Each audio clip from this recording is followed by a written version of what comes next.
January 2, 1967 dawned over Southeast Asia, with the humidity already clinging to every surface, a thick, suffocating reminder that the monsoon season was still months away. In the skies above North Vietnam, a new kind of air battle was about to unfold, one that would reverse the tactical advantage the North Vietnamese Air Force had held for years. Operation Bolo, the brainchild of Colonel Robin Olds, was not simply a mission, it was a carefully orchestrated gambit that would exploit the arrogance and patterns of the MiG-21 pilots who had been harassing American strike packages for years. The mission was the result of painstaking intelligence work, meticulous planning, and the deep understanding of enemy psychology, executed with precision and audacity that would echo through the annals of air combat history.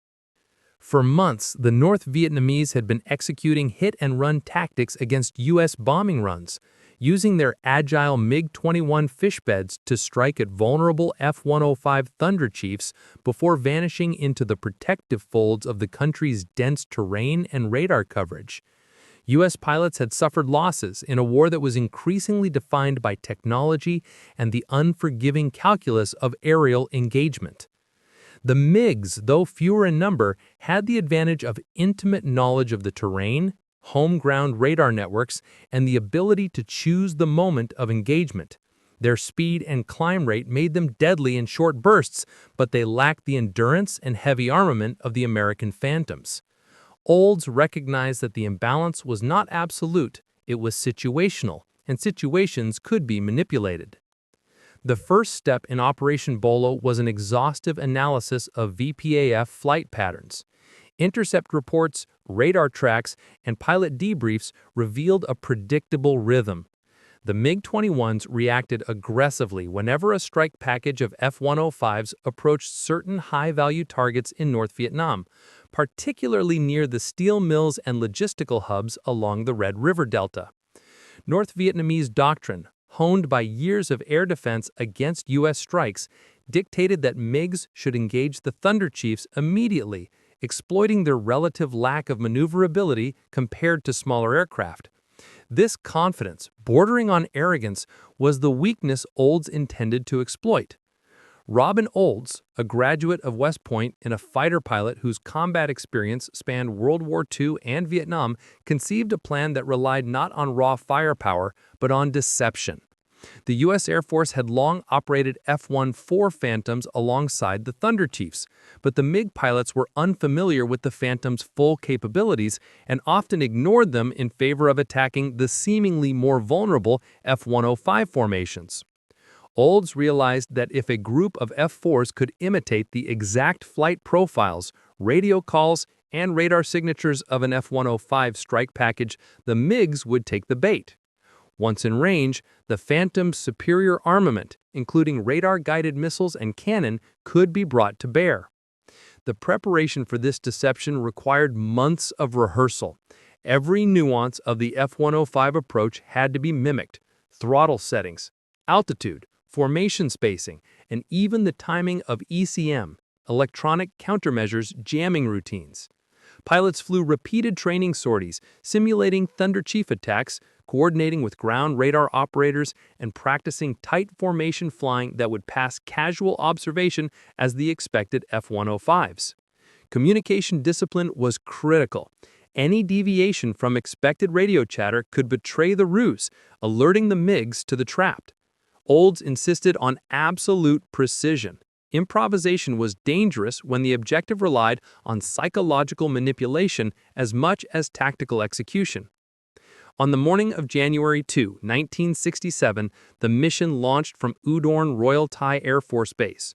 The weather was clear, with excellent visibility, and the Phantoms climbed in formation, engines roaring with a mechanical ferocity that betrayed the calm coordination of their mission. From the air, the fours appeared indistinguishable from the F-105s they sought to imitate, a testament to the effectiveness of the planning and the pilot's discipline. As the formation crossed the border into North Vietnam, radar operators at the Hanoi sector site observed the incoming strike package and alerted MiG units. North Vietnamese pilots, confident in their historical advantage, scrambled immediately, MiG-21s climbing into the sky to intercept what they assumed were the usual Thunder Chiefs. The first contact was made over Bac Ninh province, just northeast of Hanoi. From the cockpit, American pilots reported enemy aircraft approaching aggressively, exactly as anticipated. The MiG-21s were fast, sleek, and deadly in small numbers, but they were walking into a trap. The fours, trained to maintain formation while executing controlled engagement maneuvers, waited for the MiGs to enter optimal range. Then, almost simultaneously, the deception ended. The fours, previously holding tight, began maneuvers that revealed their true nature. Radar-guided AIM-7 Sparrow missiles streaked silently through the sky, while 20mm gunners followed with lethal precision. Within minutes, multiple MiGs were either destroyed or forced into evasive action, the sudden reversal leaving enemy pilots stunned. The psychological impact on the VPAF cannot be understated. North Vietnamese doctrine emphasized audacity and initiative, but that day, initiative met preparation. The MiGs had flown straight into a calculated ambush, and the cost was immediate. Colonel Nguyen Van Thieu, an observer from the North Vietnamese command, noted in his debriefings that the engagement was unexpected, precise, and devastating, a rare admission of vulnerability in a force otherwise conditioned to triumph through speed and surprise. The success of Operation Bolo was not just measured in aircraft destroyed, it shattered the perception of American air inferiority, demonstrated the efficacy of tactical deception, and forced the VPAF to reconsider engagement protocols against U.S. strike packages. Throughout the mission, communication discipline was maintained at the highest level. Radio chatter, carefully scripted, imitated F-105 call signs and procedural language to perfection. Ground-based radar operators coordinated with the strike package to ensure that the flight path adhered to expected Thunder Chief ingress and exit patterns. The result was a near-perfect illusion. Enemy pilots had no reason to suspect a trap until it was too late. Such precision was not achieved by chance, but through a combination of intelligence collection, pilot skill, and relentless rehearsal. Every flight maneuver, every engine adjustment, and every coordinated turn was calculated to reinforce the perception of vulnerability that Olds wanted the MiGs to exploit. The aftermath of the mission was immediate and tangible. The U.S. Air Force claimed 7 MiG-21 kills with no losses, marking the largest single-day air-to-air victory for American forces during the Vietnam War up to that point. Debriefings highlighted the effectiveness of the deception, the discipline of the pilots, and the importance of understanding enemy psychology. Robin Olds, always a student of history and tactics, drew parallels to the aerial engagements of World War II, noting that clever use of deception and situational control often outweighed numerical superiority. In the days that followed, the VPAF adjusted tactics, wary of American trickery. The psychological impact of Operation Bolo extended far beyond the immediate kill count. MiG pilots approached future engagements with caution, hesitant to pursue strike packages with the same aggression they had displayed before. The American understanding of enemy behavior, combined with the audacity to exploit it, demonstrated a sophisticated form of warfare that integrated intelligence, planning, and execution into a single cohesive operation. The personal accounts of pilots who participated in Operation Bolo revealed the human dimension of this strategic masterpiece. Lieutenant Colonel Dan Hampton recalled the tension in the cockpit as the formation crossed into enemy territory. "We all knew the plan, but until the MiGs actually appeared, you can't shake the uncertainty. Once they came in, it was surreal. One moment it was all discipline and calculation, the next, missiles streaking and cannons firing, and we were on top." These first-hand perspectives underscored the blend of fear, skill, and precision required to execute such a complex operation successfully. The intelligence work underpinning Operation Bolo also merits attention. Analysts combed through months of enemy flight logs, radar interceptions, and even defectors' testimonies to predict VPAF behavior with remarkable accuracy. Every possible variable was considered: time of day, altitude, formation spacing, and even likely psychological responses to perceived vulnerabilities. The planners at Udorn Royal Thai Air Force Base functioned as both scientists and tacticians, applying empirical methods to the art of war. Their success demonstrated that even in an era dominated by advanced jet fighters and missile technology, human ingenuity and disciplined execution remained decisive factors. As the sun climbed higher over North Vietnam on January 2, 1967, the ripples of Operation Bolo began to radiate through every echelon of military command. U.S. intelligence analysts combed through radar intercepts and pilot debriefings with the same meticulous attention that had created the operation in the first place. Each detail of the engagement was cataloged: the exact altitude at which MiGs were most vulnerable, the angles of approach that triggered predictable enemy maneuvers, and the time intervals between radar contact and missile engagement. The data reinforced the lesson that had been rehearsed in simulators and flight schools. Warfare in the jet age was as much about information dominance and psychological manipulation as it was about raw firepower. The operation's success depended not merely on technical proficiency, but on the extraordinary discipline of the pilots who executed it. Flying the F-4 Phantom required mastery over complex avionics, weapon systems, and aerodynamics at speeds exceeding 600 miles per hour. Each pilot had to maintain perfect formation while simultaneously monitoring radar, communications, and the behavior of multiple adversaries. The cockpit was a high-stakes environment where error could be fatal. Lieutenant Colonel Dan Hampton, reflecting on his role, noted the tension. You're focused on every instrument, every movement of your wingman, every blip on the radar, knowing that the MiGs could be anywhere, waiting for a fraction of a second's lapse in attention. The MiG pilots, on the contrary, were operating from the comfort of home territory, but had become overconfident in their previous success. They had learned to read the American patterns and had enjoyed victories over F-105s, whose straight-line speed and bomb-laden vulnerability made them ideal targets for hit-and-run attacks. The deception of Operation Bolo exploited this very confidence. By mimicking every operational trait of a Thunder Chief strike, the F-4s transformed the expected advantage into a deadly trap. As one U.S. pilot described, it was almost like walking into a room and knowing every step you take is being watched. But in this case, the watchers were walking straight into your net. Colonel Robin Ould had anticipated this psychological component, understanding that the MiG pilots' aggression was both their strength and their weakness. By feeding them exactly what they expected, a formation appearing vulnerable and familiar, Oulds turned their certainty into exposure. The Phantom's missile systems, coupled with the radar-guided targeting of their weapons officers, allowed for near-simultaneous engagements, overwhelming the MiG pilots before they could react effectively. The MiG's speed and climb advantage were neutralized because they had approached under the assumption of superiority, entering the kill zone at predictable altitudes and headings. Operation Bolo's execution also relied on detailed coordination with ground-based radar and support units. The U.S. radar network, although subject to jamming and environmental limitations, was a force multiplier. Operators provided real-time guidance, ensuring that the Phantoms remained on course and could adjust dynamically to any unexpected MiG maneuver. The integration of air and ground intelligence created a synchronized system of observation and response that was unprecedented in Southeast Asia at the time.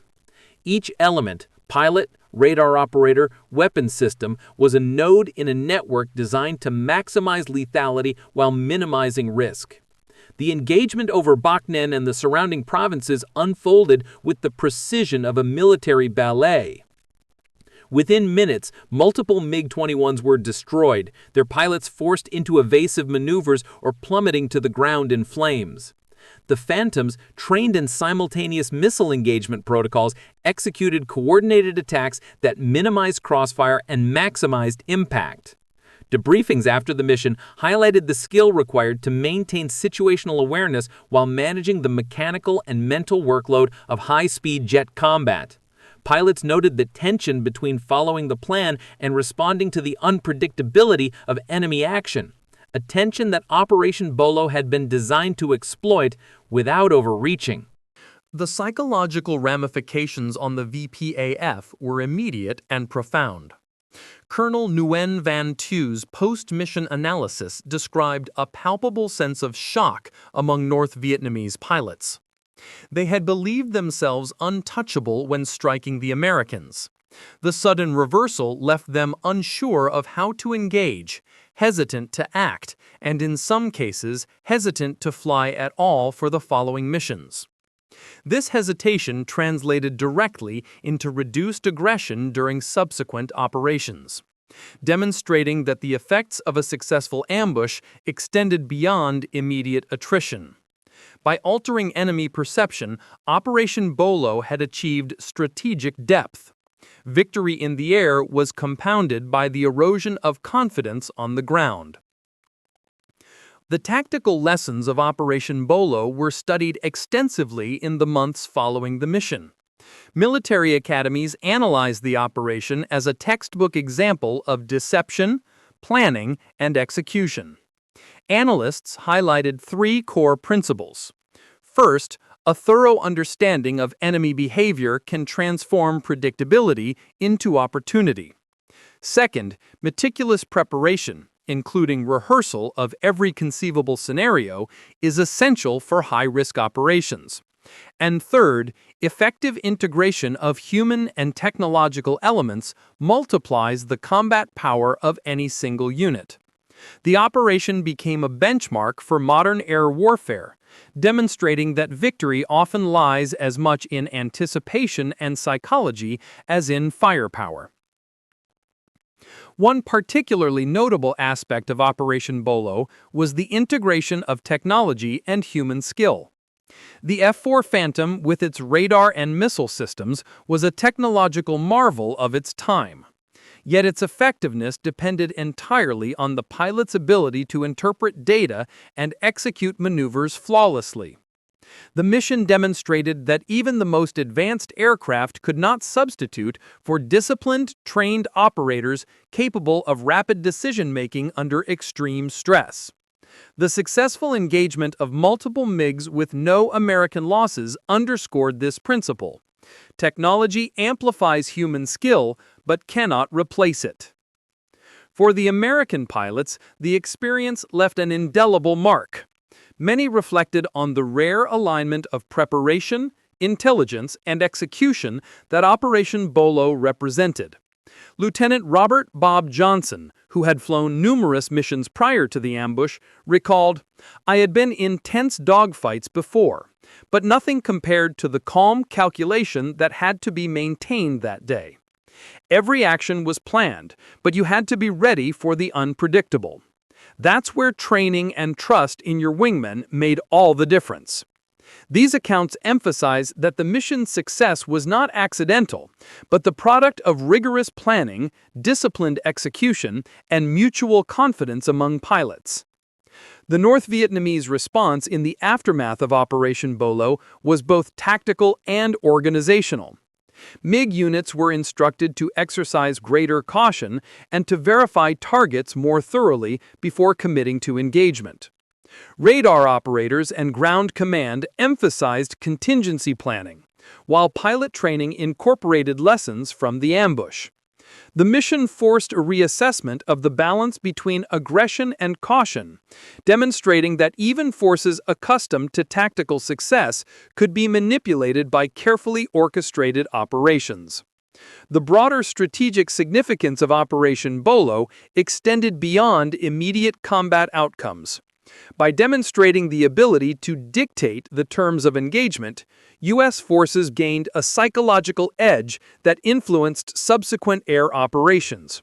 North Vietnamese commanders, previously confident in their ability to control airspace encounters, were forced to adapt to a new reality, in which American forces could engineer not only physical victories, but psychological ones as well. This shift in perception had long-term implications for the conduct of the air war, influencing engagement protocols, pilot training, and the allocation of resources in subsequent months. The meticulous intelligence work that preceded Operation Bolo also highlighted the importance of human observation and signal analysis. Analysts cross-referenced radar tracks, radio intercepts, and pilot debriefings to construct a comprehensive picture of enemy behavior. Defector testimonies and captured documents provided additional insight into VPAF tactics and pilot psychology. The operation exemplified how thorough research and data-driven planning could create a decisive advantage, turning what might have been a routine mission into a historic triumph. The integration of electronic warfare was another critical factor. ECM systems aboard the F-4s were employed to mimic the electronic signatures of F-105s, reinforcing the deception. By simulating the familiar electronic footprint of the Thunder Chiefs, American forces further reduced the likelihood of enemy suspicion. This deliberate manipulation of perception illustrates the sophisticated interplay between technology and psychology that defined modern air combat. The result was an operation that succeeded in both material and intangible terms. MiGs were destroyed and the enemy's confidence was shaken, setting a precedent for subsequent air operations in Southeast Asia. In the days and weeks following Operation Bolo, the strategic landscape of the air war over North Vietnam shifted in subtle but decisive ways. The VPAF, previously confident in its ability to dominate engagements against American strike packages, now operated under the shadow of uncertainty. The psychological dimension introduced by Robin Old's operation extended beyond individual pilots to influence entire command structures. Radar controllers, squadron leaders, and training officers were compelled to reassess protocols and anticipate American ingenuity.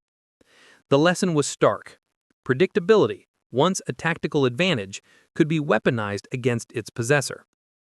The American perspective, conversely, experienced a surge in confidence and operational cohesion. Pilots, technicians, and intelligence officers who had collaborated for months witnessed the fruition of their collective effort. The meticulous rehearsals, the integration of electronic countermeasures, and the coordination with ground radar stations all converged in a single decisive event. The success of Operation Bolo reinforced the principle that warfare, especially in the jet age, demanded the orchestration of multiple interdependent components. Individual skill alone, no matter how exceptional, could not achieve the same outcome as synchronized comprehensive planning executed flawlessly under duress. First-hand accounts from participants illustrate the intensity of the engagement. Lieutenant Colonel Hampton described the instantaneous transition from the controlled simulation of Thunder Chief-like to lethal combat. One moment you're maintaining formation, thinking in terms of procedure. The next, missiles are away, cannons firing, and the MiGs are reacting exactly as predicted. The clarity of purpose at that moment is almost overwhelming, yet every second counts, every decision is critical. Such testimony underscores not only the precision required, but also the human capacity to manage extraordinary cognitive and emotional load in extreme environments. The North Vietnamese pilots were not merely surprised. They were forced to confront the reality that American forces could manipulate their expectations with devastating effect. Reports indicate that several MiG-21 pilots initially misidentified the Phantoms as Thunder Chiefs until visual confirmation revealed the deception. By the time recognition occurred, engagement ranges had been reduced and the American pilots had already begun coordinated attacks using radar-guided Sparrow missiles and 20mm cannon. The MiGs' agility and climb advantage, previously decisive in hit-and-run tactics, were nullified by the calculated trap. Beyond the immediate tactical outcome, Operation Bolo had lasting operational implications. North Vietnamese Air Command restructured patrol routes, adjusted alert protocols, and revised engagement criteria for MiG units. The operation forced a reevaluation of risk tolerance and engagement thresholds. Experienced pilots, conditioned by previous victories, were compelled to exercise caution in patrols. This in turn reduced the frequency of aggressive interceptions against American strike packages, providing strategic relief for subsequent missions and allowing for greater operational flexibility in planning raids over critical infrastructure and supply lines. The mission also demonstrated the capacity of the U.S. Air Force to leverage technology in support of psychological and tactical objectives. Electronic countermeasures, radar coordination, and missile guidance systems were integrated into a coherent strategy that emphasized deception and control over raw force. The F-4 Phantom, while formidable as a fighter, achieved its full potential only through the disciplined execution of these integrated systems. Pilots trained extensively to interpret radar signatures, execute missile engagement sequences, and maintain formation discipline, all under the pressure of enemy proximity and the uncertainty of aerial combat. The meticulous execution of the mission also underscored the importance of leadership at every level. Colonel Robin Ould's vision, initiative, and insistence on rigorous training set the conditions for success. His understanding of both American and North Vietnamese operational behavior allowed him to anticipate reactions, design contingencies, and instill confidence and discipline in his pilots. The mission exemplified the critical role of leadership in integrating complex operational components, ensuring that strategic objectives were translated into precise tactical actions under extreme conditions. Operation Bolo also revealed the human dimension of modern air warfare. The F-4 Phantom, sophisticated as it was, required operators capable of rapid cognition, multitasking, and decision-making under high stress. Pilots relied on split-second judgments to execute maneuvers, deploy weapons, and maintain situational awareness. Wingmen had to anticipate each other's actions with near telepathic precision, understanding intentions, limitations, and procedural sequences. The coordination achieved on January 2, 1967, represented the apex of such teamwork, demonstrating that technology amplifies but does not replace human capability. The North Vietnamese Air Force, constrained by geography but resilient in doctrine, faced the stark lesson that predictability can be fatal. Operation Bolo demonstrated that even seasoned pilots with extensive experience and local terrain advantage could be lured into disadvantageous positions if they relied too heavily on previous patterns of success. Subsequent adaptations by the VPAF, including increased dispersion, cautious engagement protocols, and revised intelligence procedures, were direct consequences of the operation's success, reflecting a strategic shift forced by the American initiative. In the broader context of the Vietnam War, Operation Bolo exemplified the evolving nature of aerial warfare. High-speed jet engagements, integrated electronic systems, and intelligence-driven deception represented a departure from the dogfighting paradigms of previous conflicts. It highlighted that mastery of information, timing, and perception could achieve objectives with remarkable efficiency, often exceeding the impact of raw firepower alone. It set a precedent for future air operations, reinforcing the principle that understanding and exploiting enemy behavior is as critical as any technological advantage. The personal narratives of those involved convey the gravity of the mission. Lieutenant Colonel Hampton and his fellow pilots described a combination of anticipation, fear, and exhilaration as the operation unfolded. They recounted the intensity of high-speed maneuvering, the cognitive demands of coordinating weapon systems and formations, and the surreal experience of seeing enemy aircraft destroyed in accordance with pre-calculated expectations. These first-hand perspectives provide a human dimension to the operation, illustrating that success in modern air warfare is inseparable from the discipline, skill, and courage of the individuals executing complex plans under extreme conditions. In the aftermath, Operation Bolo was extensively documented, analyzed, and disseminated within U.S. military circles. Debriefings, after-action reports, and intelligence summaries codified the lessons learned, emphasizing the critical integration of deception, operational planning, and execution discipline. Scholars and military strategists studied the operation as a model of psychological manipulation in combat, illustrating how carefully orchestrated deception can achieve outcomes disproportionate to the resources employed. Its success demonstrated that the principles of strategy, applied with precision, could create asymmetric advantages even in technologically and numerically contested environments. Over time, the legacy of Operation Bolo extended beyond immediate tactical victories. It influenced pilot training, emphasizing the importance of disciplined execution, intelligence utilization, and anticipation of enemy behavior. Air combat doctrine evolved to incorporate the principles demonstrated on January 2, 1967, reinforcing the value of preparation, coordination, and psychological insight. The operation became a touchstone in the study of aerial warfare, illustrating that foresight, innovation, and rigorous implementation could yield decisive results against an agile and experienced adversary. The culmination of Operation Bolo underscored the multidimensional nature of modern warfare.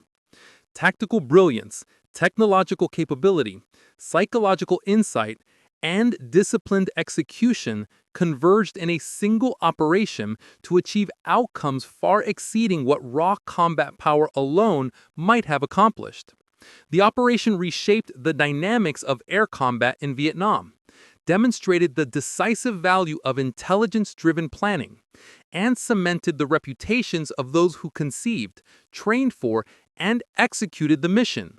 Its lessons resonate in military thought, a testament to the enduring principle that warfare is as much about the mind as it is about machines.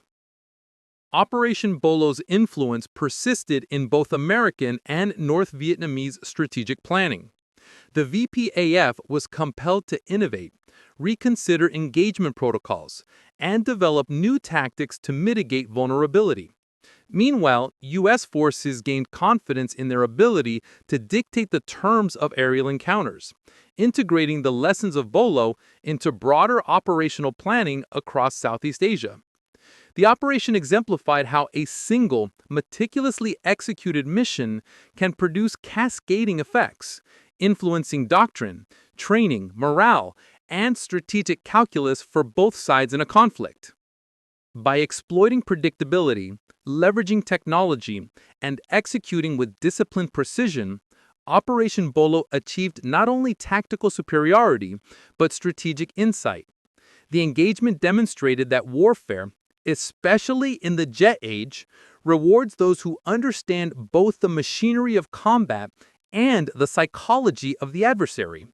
The mission stands as a historical benchmark, a case study in the power of foresight, deception, and integrated operational execution. Its legacy continues to inform military thought, exemplifying the principle that knowledge, planning, and disciplined execution are force multipliers capable of shaping the outcomes of conflict in ways that brute strength alone cannot.